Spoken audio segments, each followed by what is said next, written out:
Hello everyone, welcome back to the channel. My name is Aseem. Today I'm going to show you how to backtest a strategy like a moving average strategy just on Excel.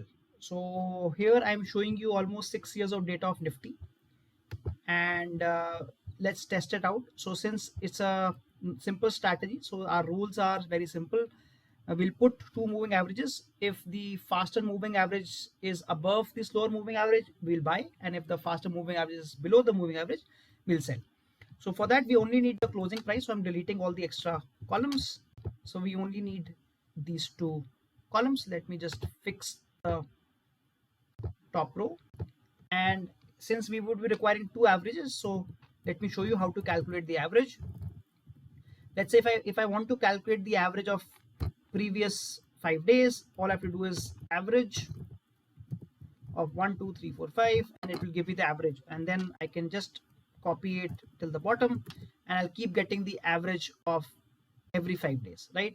But the problem is, since I have manually put only 5 days, if I want to find the average of, let's say, 6 days, I'll have to keep changing the formula. So I don't want to do that. So for that, I will be using a function called offset. So let me use SMA1, and this time I will be using the offset function instead. So instead, let me add it here, and what I'll do is I'll keep my average here also, so that you can check whether the results are matching. And let's put our variables here. So let's say we want to do SMA7 and SMA14. Great. So let's try it out. So to do that, again, we'll put average easy, and then inside this we'll put offset. Now what offset does is we are able to get the previous X candles very easily. And to do that, we'll first start with the row. So this is the where we have to get the value from, comma 0, comma 0, and then you have to do minus of this because it will go 7 rows before, comma 1. So once I do that, this is how it is able to give me the average. But if you remember, we had found the average of 5 here. So if I make this 5, see what happens. I'm able to get the exact results here. But now you can see that there is some error coming here because I have not fixed my M3.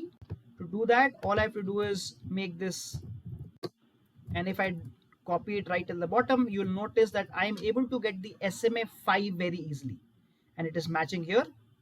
If I want to change it, all I have to do is make it 6, and it will start giving me SMA 6.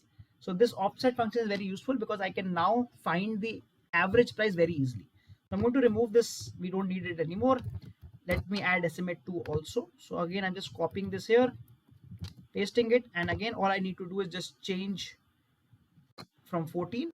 I'll tell you why this error is coming. So you can see I'm getting errors here. The reason is that it is trying to find 14 rows, but we don't have 14 rows here.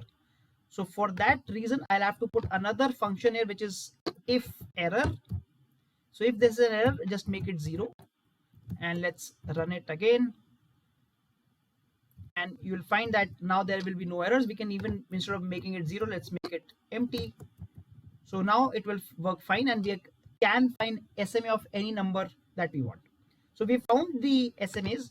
Now let us see what is going to be my position. So what we want is, we want the faster moving average to be above the lower moving average, right? So this SMA2 should be greater than SMA1. Whenever this is true, I want to buy, and whenever this is false, I want to sell. So let me just copy paste it here. So as you can see, at this point of time, this is true. That means the 14 moving average is faster than this. It is telling me to buy. But before buying, we need to find the returns. So let's do the return. Now, whenever we are using financial data, we always try to use log returns instead of simple returns. The reason being that log returns are additive.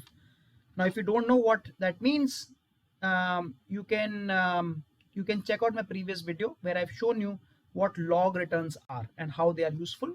So all we have to do is equal to ln, and the current price divided by the previous price, and just make it a percentage,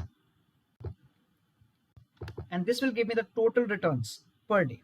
Now there can be many strategies. So let's say if we want to do a simple strategy of buy and hold, that means we are buying Nifty in 2017, and if we were holding it right till today, what would have been my total log returns? In this case, I can easily do sum of all these numbers. So this gives me a log return of 79.4%. Another way to find this out is ln of the latest price divided by the first price, and again you will find that the same value, the 79%. So this is how you get the log returns. But if we want simple returns, we can easily convert these log returns into simple returns by the formula exponential of log returns minus 1. So this gives me 121%. And again, I can use simple returns in by a different formula is equal to the latest price minus the earliest price divided by the earliest price. And again, using this also, I get 121%.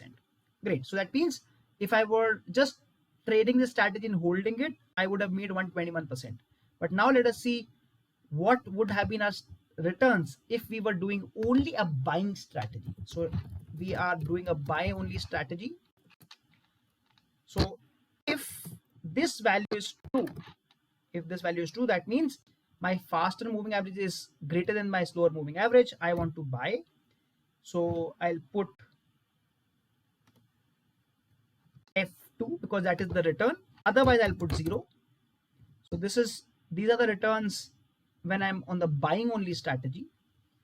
And similarly, we can find the total returns of the selling strategy. So strategy with sell only is if this is equal to false. In that case, I want to do minus of these returns because this time I will be selling the Nifty. And we can find out what is the total returns by just double clicking it so that it copies the formula right at the bottom.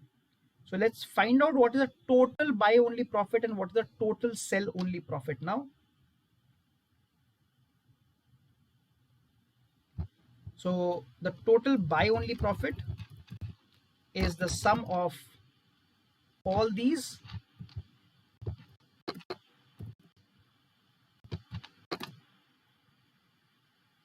and this is 63, but again this is log returns, so 63 log returns.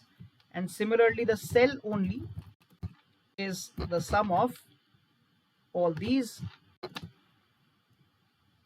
which gives me a minus 16%. So my total comes to this plus this, which is only 47%. And as you can see, this is even less than the 79% that we were getting on a normal buy and hold strategy. So now let's try to change some parameters. Let's make different parameter. So I made 7 and it's 14, and you can see that the total returns has become 66%. This is log returns. Let's also make total of simple returns for calculation.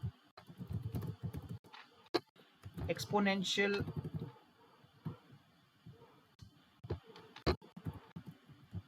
minus 1.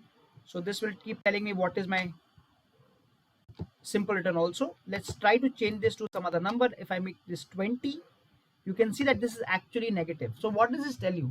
Now you can keep testing with different SMA conditions and you'll figure out what is a good condition that Nifty has followed so far in the previous 6 years. Right? Or it can even tell you whether you should only go for a buying trade or a selling trade. So let me try to make this a little different. Let's say 7,9. And now you can see that suddenly the results are very good. Suddenly when we make 7,9, the total return is 563% compared to 121% of buy and hold strategy. So this is how we can keep changing these parameters to check our results. Let's also find the total number of buying days. So for that, all I have to do is count if, and the total number of total number of true, those are my buying days. So about 271551. Similarly, total number of sell days is count if of false, and I can also find the total number of days. Total days is equal to count A, which tells me the total rows which are non-negative, non-empty, and then I can find the buy days percent. How many percentage of the days are buying days? It's almost 50-50. And similarly, sell days percent is 1 minus this, which is 51%. So it gives us quite a lot of information. But then one thing to note here is that here we have not added any costs. So when we are actually trading, we'll have to incur costs like brokerage or government costs. So that is why the returns will be lower, but it still gives you a very good indication that if you are trading only a normal buy hold strategy versus a moving average strategy, what are the kind of profit or returns that we can expect. I hope you like the video. Do subscribe to the channel so that you can keep getting such videos in the future. Thank you.